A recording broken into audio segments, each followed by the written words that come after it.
Hello everyone, welcome back to this retrospective series on the Primarchs and their legions.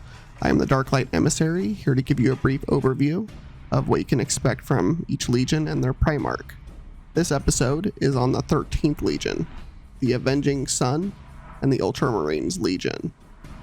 Now, this legion, the Ultramarines, to kind of start off, in the past, if you looked at them in the setting, they were both the poster child for the setting, for Space Marines in general, and they were kind of considered one-note, very two-dimensional characters. And with the amount of books we've gotten in the Horus Heresy series, fleshing out that time era, and fleshing out Roboute Guilliman, their Primarch, the Ultramarines have gone from that to being some of the best characters and interesting legions and chapters, in my opinion. I was very surprised, pleasantly so. So were many other people when reading some of the books focused on this legion, with just how interesting they ended up being. So with that being said, to give a brief breakdown of the legion itself, they are, at the time of the Great Crusade, one of the biggest legions eventually. It's estimated they had over 250,000 Space Marines. Just imagine a force that big. You know, they weren't all together. Many expeditionary fleets were being led by Ultramarines, though. And the legion structure is very interesting. The Ultramarines would be, if I had to pick a legion to choose to be a part of, they'd be near the top of the list for being a legion I would choose to be a Space Marine in.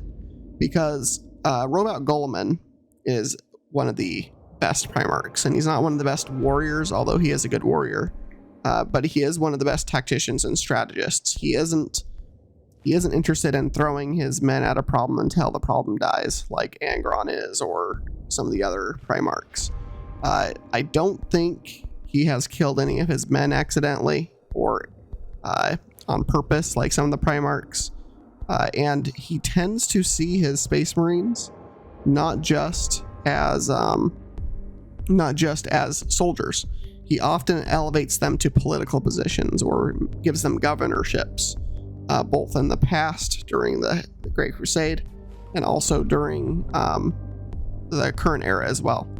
And I find that interesting. You know, he tells his Marines, look, your potential is not just on the battlefield.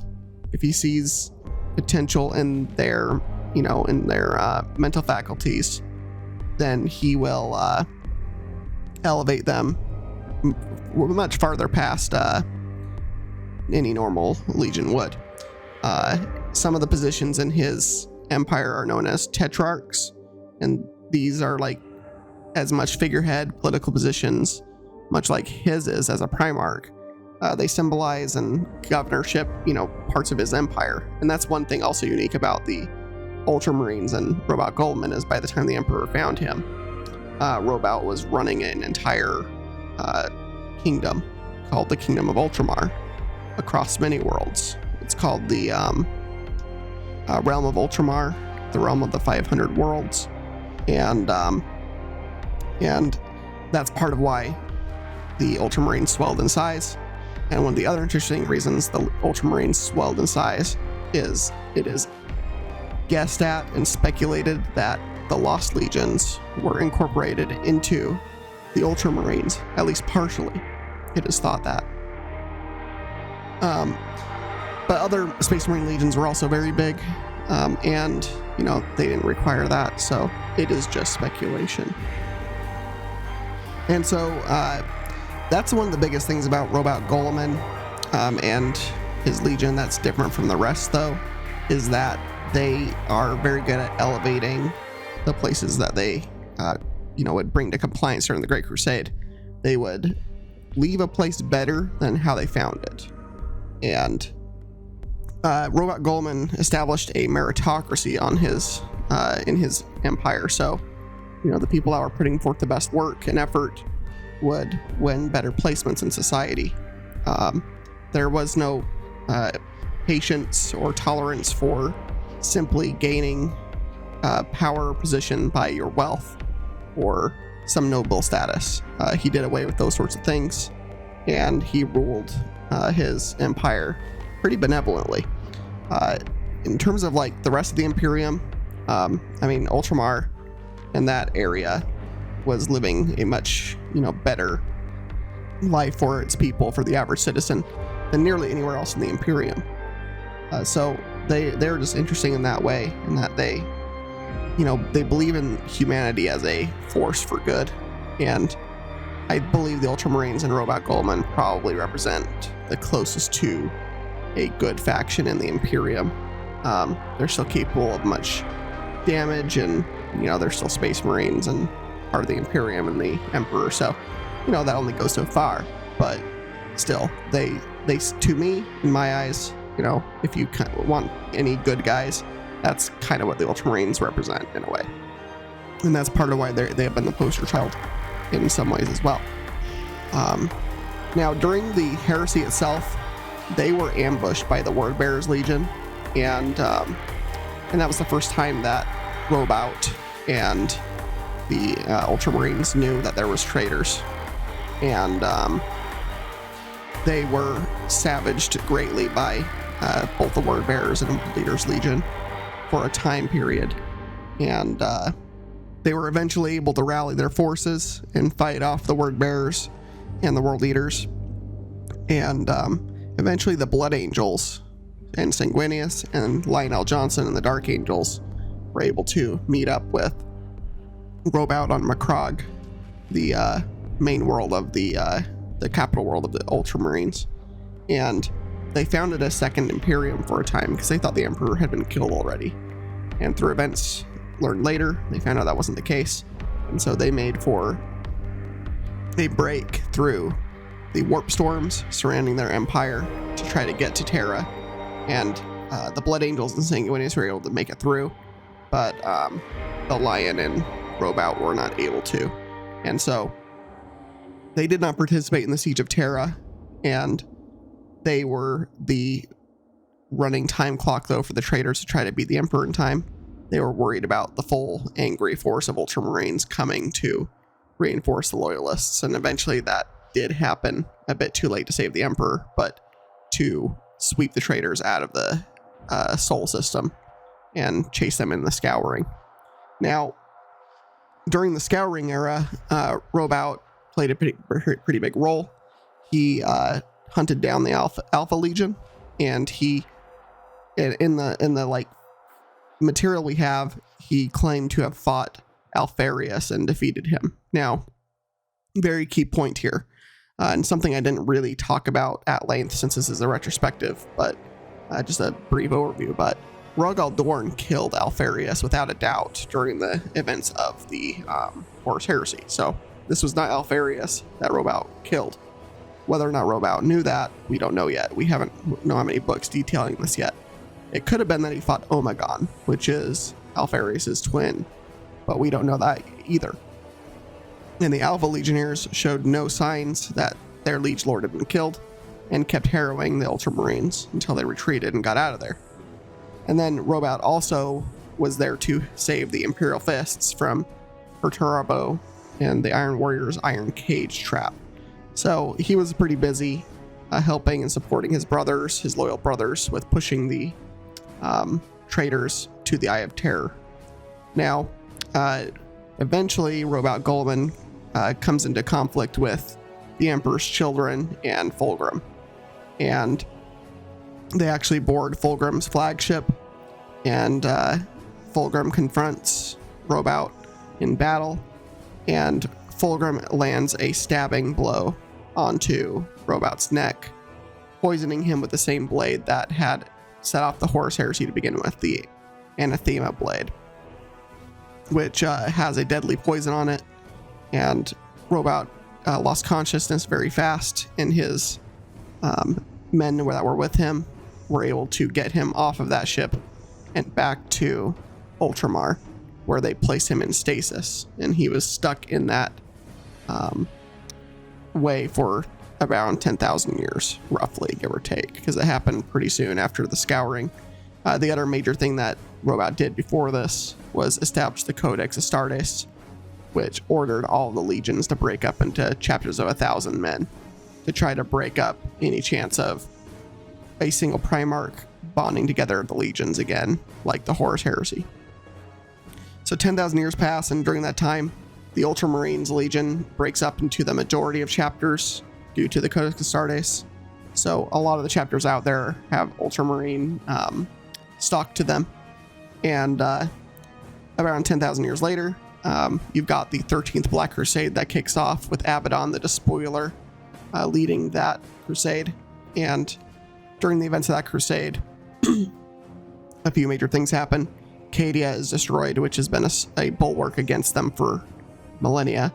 And the Eye of Terror expands to basically separate the west and from the east of the Milky Way galaxy. And but what also happens is you have Belisarius Cawl, who's a 10,000-year-old Mechanicum priest, some Eldar, and Cypher, who's a specific character from the Dark Angels. He is a very mysterious character. No one knows his true identity. They all get together and they are able to make their way to Macragge, and they bring Roboute Guilliman back from his stasis, where he's been sitting enthroned. Interesting note, the Ultramarines would go there to, before campaigns, to see their Primarch. They were the only loyalists with their Primarch visible. You could go see him. And I remember reading that in the Ultramarines Omnibus, which is from the perspective of a captain of the Ultramarines named Uriel Ventress. It describes seeing their Primarch enthroned with the stab wound still visible in the neck. And I remember that being interesting, reading that as a teenager. So they're able to revive Roboute Guilliman back. And of course, you can imagine it's quite a bit of a shock for Roboute that 10,000 years later, everyone worships the Emperor as a god, whereas Roboute was a big espouser of the imperial truth. There is no gods, there is no fantasy, everything can be explained by science, all that kind of stuff. Roboute Guilliman was basically an atheist, and so he was shocked to see everyone, worshiping his father, a father that he, talked to personally, so it didn't make sense to him. He was a bit frustrated with the ecclesiarchy, which is the religious wing of the Imperium now, things like that.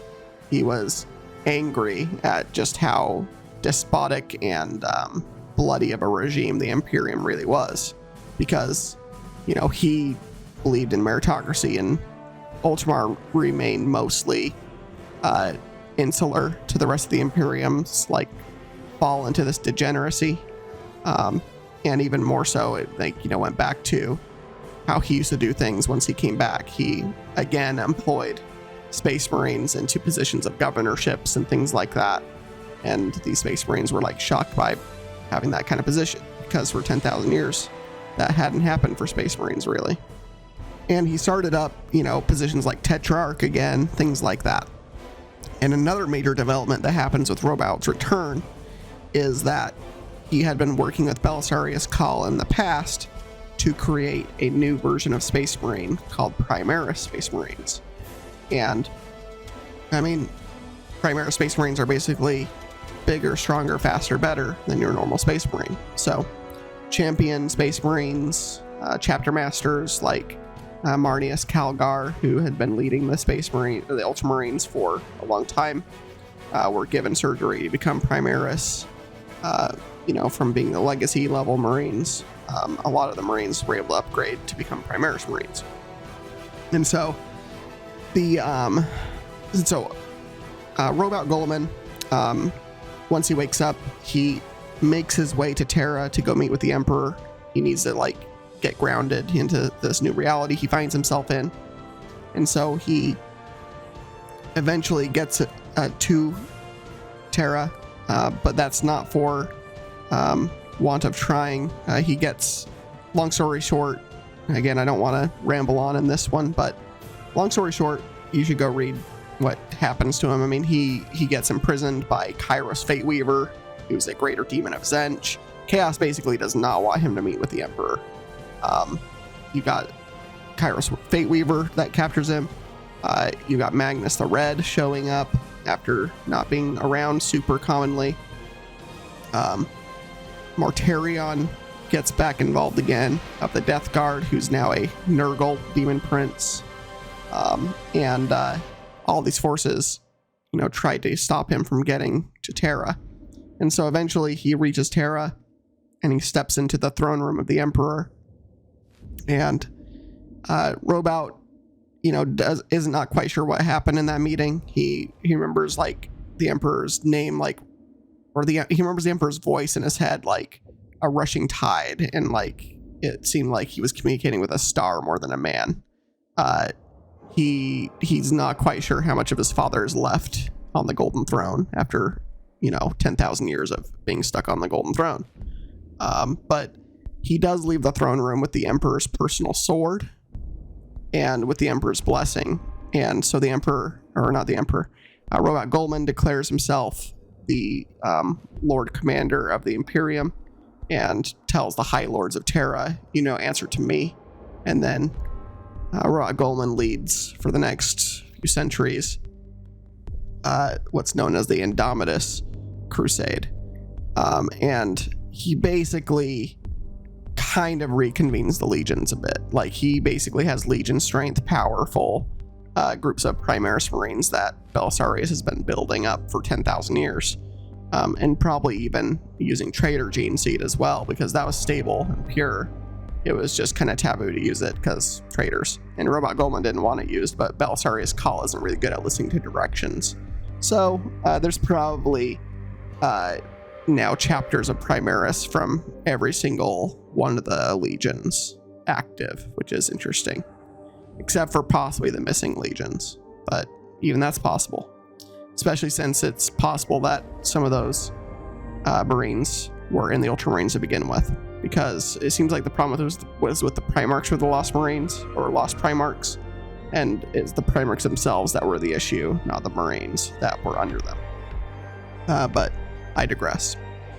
And so that's kind of where things are right now with Roboute Guilliman leading the Imperium again.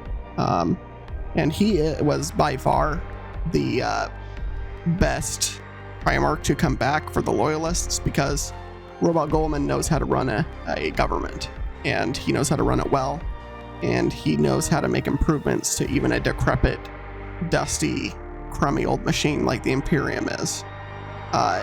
Is it enough to save the Imperium, or bring them from like the brink?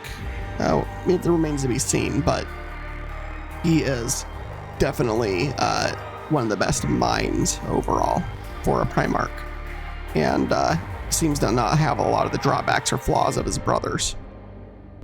Yeah, he can be violent. Yeah, he can have a temper, but one thing that's great about Roboute Guilliman is he doesn't let his Primarch status go to his head. He actually tends to be one of the more humble Primarchs. He can make fun of himself, isn't overly haughty about who he is. In fact, in some of the 40k novels that he's come back in, he just makes jokes about himself, and what's funny about that is like the people around him tend to not be very humor minded, because in 40k there's not much to be laughing about. It's only war and death, but Roboute cracks some jokes, and it goes over the heads of his constituents, because there's like, oh, you made a joke, we kind of de-edify you, so you cracking jokes doesn't really make sense to us. And Roboute's like, please don't de-edify me. It's like, I am better than you, but I do not think I am better than you. It's kind of Roboute Guilliman's style, which I really can appreciate. And one of the coolest things that happens in the 40k era is Uriel Ventress from the Ultramarines omnibus of books gets to meet his Primarch. And if you don't know anything about Ultramarines or the omnibus, Uriel Ventress goes through the meat grinder. He's a captain that has seen stuff. Like, he ended up stranded on the Iron Warriors demon world in the Eye of Terror. That's a book called Dead Sky Black Sun. Highly recommend it.